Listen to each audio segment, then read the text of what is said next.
Ang pagiging mayaman ay hindi kung gaano karami ang laman ng iyong bulsa.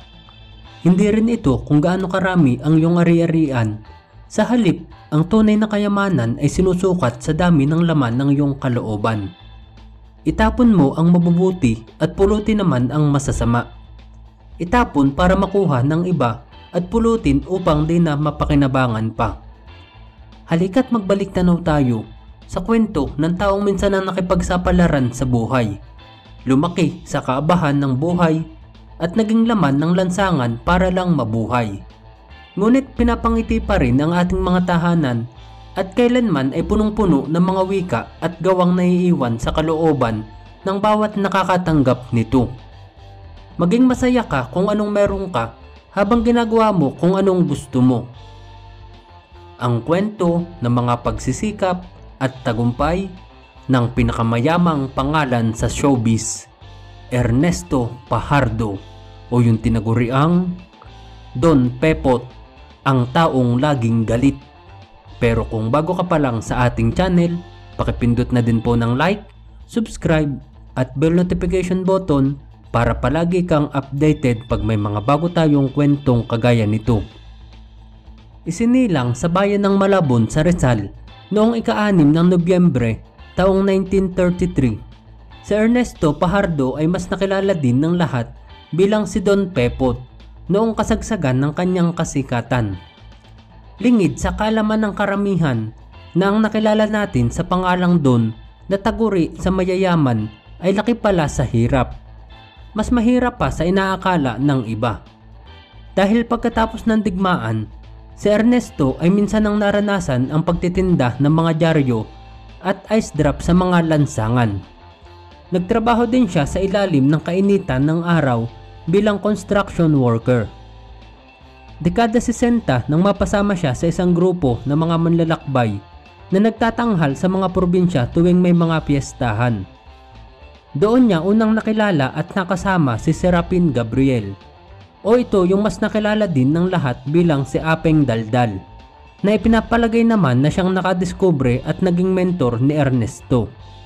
Minsan siyang sinubukan ni Apeng Daldal na magtanghal ng komedya sa entablado nang walang script na sinusunod. Basta lang siya nagsasalita ng nagsasalita at laking paghanga niya nang hindi nabablangko si Ernesto sa kahit na anong itanong niya, at nagagawa din itong sagutin ng may pagpapatawa. At simula ng mga sandaling yun ay kasaysayan na nga ang makapagsasabi sa dami ng pinagsamahan ng dalawang ito.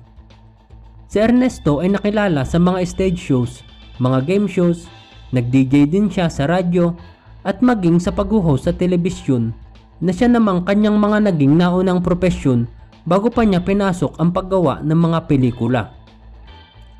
Ang pangalang Pepot lang ang kanyang ginamit na screen name noong nagsisimula pa lang siya sa paggawa ng mga pelikula, at noong taong 1964 siya unang lumabas bilang si Pepot sa pelikulang Show Business. Ang pelikulang Pogi Dacens at Langit Pa Rin Kita noong 1967, We Only Live Wais noong 1968, at napakarami pang iba na pawang mga pangkomedya noong buong panahon ng dekada 70. Naging Don Pepot lang ang kanyang pangalan noong napapansin na ng kanyang mga tagahanga na palaging yayamanin ang kanyang mga pormahan sa mga pelikula na kanyang ginagawa. Samahan mo pa ng kanyang bigote at ang pag-acting ng mainitin ang ulo. At iyan nga ang naging asset at signature ni Don Pepot sa showbiz. Pagpasok ng dekada 80, nang lalo pa siyang nakilala ng mga tao at lalo pang dumami ang kanyang mga tagahanga, matapos naman siyang makasama sa Jan and Marcia ni Comedy King Dolphy na nagawan pa ng sitcom sa telebisyon. At ilan pa sa mga pelikula noong mga panahon na yun na kanyang ginawa ay ang Kanyon ni Mang Simeon, The Best in the West, No Return No Exchange, Bobo Cup, at napakarami pang iba noong buong dekada 80. Nakasama na rin niya ang halos lahat ng mga komedyanteng lumabas sa kanyang kapanahunan, gaya na lang ni Dolphy Quezon, ni Redford White, Babalu at iba pa. Naging in demand si Don Pepot noong mga panahon na yun dahil sa kaliwat kanang paanyaya sa kanya mula sa mga pelikula, pag-host at maging sa mga political rallies ng malalaking politiko ay nagagamit din siya bilang panghatak ng mga tao. Kapag wala naman siya sa showbiz ay ang paglalaro ng bowling ang isa sa kanyang paboritong libangan. Minsan na rin napasama si Don Pepot sa National Championship Senior Event sa Marketplace Bowling Lane sa Calentong, Mandaluyong.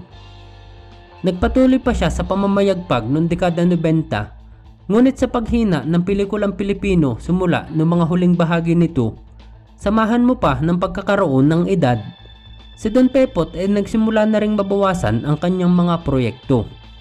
Nagawaran pa siya ng karangalan bilang Lou Salvador Sr. Memorial Award noong taong 2005 mula sa PAMAS Awards.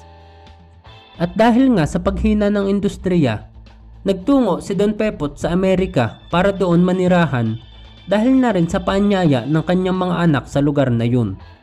Humina man ng kanyang karera, maligaya naman siyang namumuhay kasama ang kanyang pamilya kung saan inilalarawan pa siya ng kanyang mga anak bilang amang mapagmahal, napakabait at taong punong-puno ng mga pangaral sa buhay. Minsan na rin niyang itinatak sa kanila ang mga salitang, "Pulutin mo ang masasama upang di na makuha pa ng iba, at itapon mo ang mabubuti upang mapulot nila." Isang napakadamdaming pangaral mula sa taong mahilig magpatawa. Hindi nagtagal si Don Pepot sa Amerika dahil na rin sa pagkakabagot at walang magawa sa buhay, bagay naman na dito lang niya matatagpuan sa Pilipinas. Sa kanyang pagbabalik, tahimik siyang namumuhay kapiling ang pamilya sa kanilang lugar sa Malabon. Pero dahil siya ay isang kilalang personalidad, makailang beses na siyang nabiktima ng mga maling balita. At ang naging pinakamatanyag sa lahat ay ang nangyari noong taong 2014. Ito ay matapos siyang mapabalita na namatay na daw dahil sa sakit na diabetes. Ang balitang iyon ay kumalat matapos mag-post sa Facebook ang isa ring komedyante na kaagad naman niyang binawi at inihingi ng paumanhin sa publiko. Ngunit bago yun ay sobra nang kumalat ng husto ang balita sa puntong nag-iiyakan na ang mga anak ni Don Pepot sa ibang bansa dahil sa napakalungkot na balitang kanilang natanggap. Maging ang mga kasamahan niya sa showbiz ay walang humpay ang pagtawag at pakikiramay sa kanyang pamilya. Ngunit sa tuwing nagnanais silang makipaglamay kay Don Pepot ay wala naman silang mapuntahan dahil palagi nilang tinatanong kung nasaan na nakaburol ang bangkay. At dahil nga sa pagkaalarma sa nasabing fake news, napilitan si Don Pepot na lumabas sa telebisyon upang bigyan ng linaw ang lahat na siya'y malakas na malakas pa at walang katotohanan ang kumakalat na balita dahil bagamat siya ay di na nakikita ng publiko. Iyon ay dahil si Don Pepot ay tahimik na daw nagretiro sa showbiz at nasa kanyang bayang Sinilangan lang naglalagi sa Malabon. Ang fake news na yun ay matagal-tagal ding naging laman ng usapan sa mga inuman at maritesan sa kanto sa mga lansangan. Naging bahagi pa ito ng segment para naman sa isang comedy show sa telebisyon. Buwan ng Hulyo taong 2018, 4 na taon pagkalipas ng fake news na kumalat, si Don Pepot ay pinarangalan ng isang programa sa Channel 7 para sa kanilang kauna-unahang Puso ng Saya Award para naman sa higit 5 dekada niyang pagbibigay aliw at inspirasyon sa sambayanang Pilipino. Sa programang iyon na rin siya huling nakitang lumabas dahil kung papansinin, si Don Pepot ay matanda na at pinapahirapan na siya ng iba't ibang karamdaman, lalo na ang arthritis na siyang pangunahing sakit ng matatanda. Buwan ng Disyembre ng taong 2021, inatake na rin siya ng sakit na pneumonia. Na-hospital pa si Don Pepot at nagkaroon ng seryosong gamutan, dahilan para kapusin na ang kanyang pamilya para sa pinansyal na suporta na kakailanganin ng komedyante sa ospital. Pero di na rin nagtagal pagpasok ng ika-18 ng Enero taong 2022, si Don Pepot ay bumigay na ang katawan dahil na rin sa kanyang karamdaman na pinalala pa ng COVID-19.